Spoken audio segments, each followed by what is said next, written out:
Gender Action is a project to break down gender stereotyping in schools. Its history is rather interesting. In the 1980s, there were a number of people who looked at the figures for the number of girls who chose physics at A level, who did engineering at university and mathematics, and they found that the numbers were dismally low. And so a lot of effort was put in over 30, 40 years to try to get more girls into these subjects. The net result of those efforts was to reduce the percentage of girls doing A-level physics from 23% to 21%. What they were doing was clearly wrong.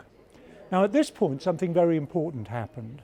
The government set up a national pupil database which allowed us to track students through the school period from primary school to secondary school, GCSE to A-level. So for the very first time we were able to look at statistics pertaining to whether girls went on from their GCSEs to do A-level physics. This proved very, very interesting and a turning point. So when I was at the Institute of Physics as Director of Education and Science, we did some various reports actually looking at what factors affected whether a girl chose to do A-level physics. And in a nutshell, what we saw was first of all that the type of school she attended was vitally important in whether she chose A-level physics. In particular, single-sex schools were much more likely to send girls from GCSE to A-level physics. And the other thing we found, and this is vital in the genesis of Gender Action, was that in order to beat the stereotype, in order to beat the 21% or so of girls moving on to A-level physics, you had to be beating the stereotype in all the other subjects at school as well. So you had to be getting more a better gender balance in, say, psychology, English, drama, and so on. So that was a very important step.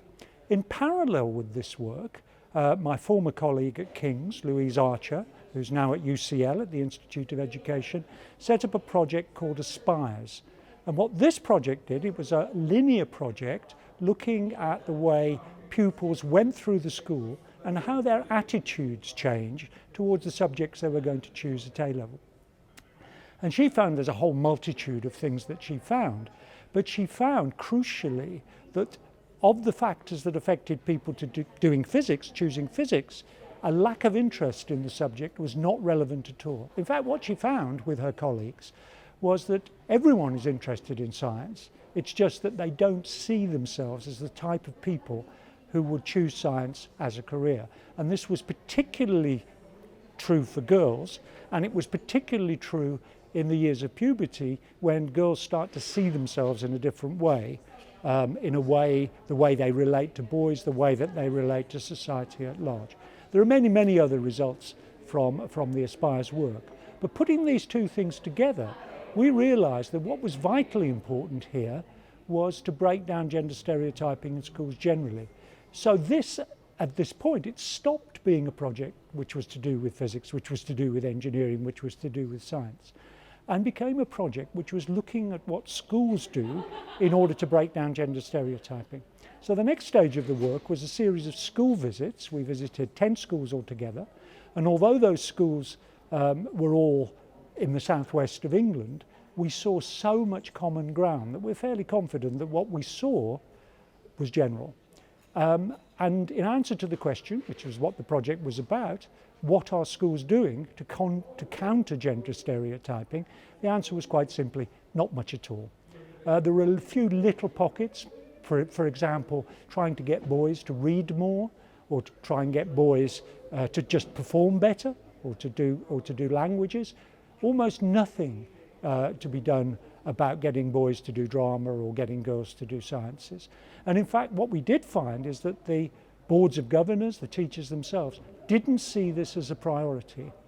It was interesting, another observation was that although the schools quite rightly had a zero tolerance policy on homophobia and racism, sexism, casual sexism was just allowed. It wasn't encouraged, of course not, but it wasn't challenged. And so there are a whole slew of things that we found that schools could do to counter gender stereotyping, and they weren't doing them, and the reason they weren't doing them was there was no incentive for them to do them. There was no, unlike in universities where Athena Swan is a mechanism which these days all universities have to work with. In schools there was no equivalent competition, no equivalent qualification or certification. And while it is true that schools have a legal duty to ensure that they are pursuing equal opportunities, that they give equal opportunities to their pupils, in practice this is never enforced, and most of the schools were not doing it. So I think that where gender action came in, it's a certification, it's for schools, and in order to qualify for the various levels of gender action, they really must be doing something to counter gender stereotyping. I'm delighted that so many schools see this as an issue now and are enthusiastically embracing it.